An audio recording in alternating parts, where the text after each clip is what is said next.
What is one aspect of your life that you feel is interesting enough that it could be a feature story? Welcome back to our English class. Today, we are going to tackle about feature article. Please pay attention as we discuss our lesson for today. Are you ready? At the end of the lesson, you are expected to describe the characteristics of a feature article.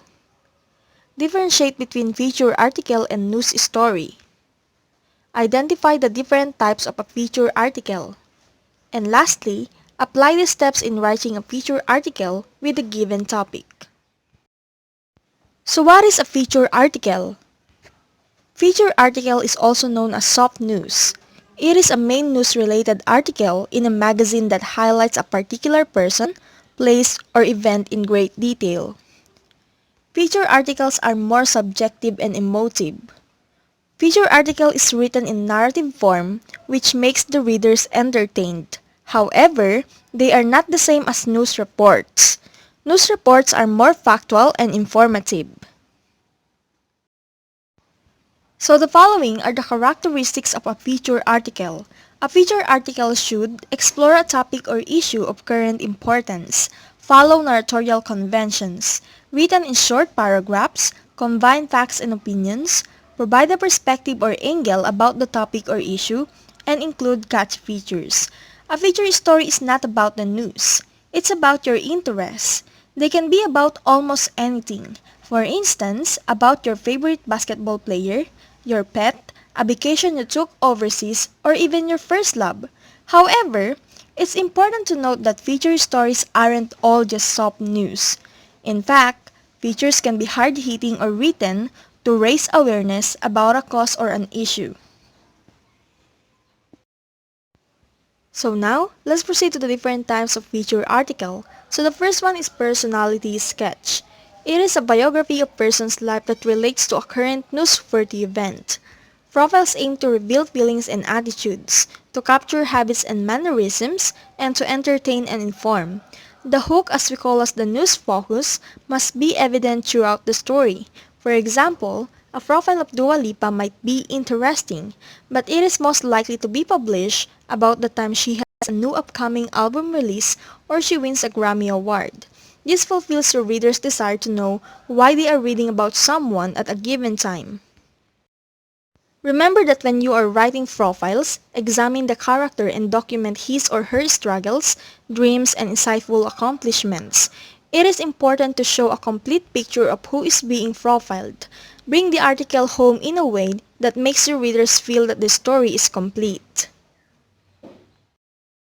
Next, human interest. An interesting story about someone's experience. So this can be achievements or problems that evoke emotions and can teach your readers a lesson or raise awareness about an important or current issue. For example, frontliners fated as modern-day heroes. So you may read this article on the provided link below. Next, seasonal feature articles include holiday periods or matters that only occur at a certain time. For example, article about Panagbenga Festival. Next, instructional. This shows readers how to do something step by step. So for example, how to cook adobo. So you may read this article on the given link below.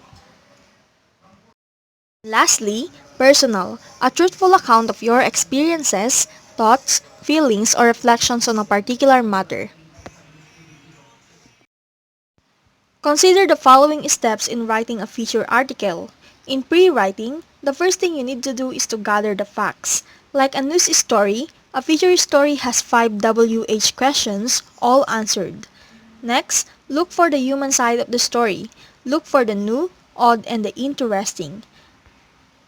And make a story outline. You have to plan how details will be revealed to your readers throughout the article.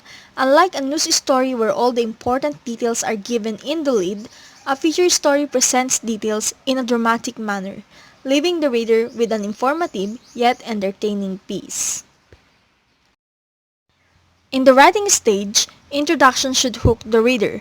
Just like any story or essay, you need to grab your reader's attention. How are you going to hook the audience? Don't just concentrate on facts in the paragraph. Make the reader want to continue reading. The opening paragraph should set the stage for the rest of the story. If you're planning to talk about why Stephen Curry is your basketball idol, then you have to tell your reader upfront so they know what to expect. Build your ideas gradually while keeping the interest of the reader. Having got your readers hooked at the start, keep them reading. Create a logically progressed narrative. Each paragraph should move your story along. Embed facts into scenes so that something new is revealed with each paragraph. End with a conclusion that goes back to how you started. You may end with a good quote that underlines everything that you've been saying throughout the feature. After writing your article, you may read your article out loud. Check the errors you might have missed while writing, and have a friend to read your work. Ask for honest advice for improvement. Look for some examples of feature articles on the internet and examine the introduction, body, and the conclusion of the piece you've chosen. Afterwards, you may start to accomplish this activity. You're a writer for a travel company that is planning to attract investors to visit the places you offer. Your task is to write about a particular and unforgettable place you've been to, and that your company will try to market for tourism or leisure travel. Describe the place in such a complete manner that the reader actually visualizes it. Highlight the interesting attractions. So that can be done in a feature article about a tourist spot or a travelogue. So what is a travelogue? Travelogue contains the vivid descriptions of the place you've traveled. You tell the descriptions of your experiences during your visit and the accounts of your interactions with local people. Remember, good travelogues inspire people to visit the described destinations. They provoke strong feelings and stimulate the imagination. Your thoughts, your notes, and your experiences is equivalent to your travelogue. So travelogue is under personal feature article. Remember, your article should have introduction, body, and conclusion. In the introduction, it should be catchy, attractive, and short. Also, don't forget to add an awesome photo about your journey. In the body, divide the text into paragraphs with headings. This is for specific information such as transport, restaurants, beautiful spots, and etc.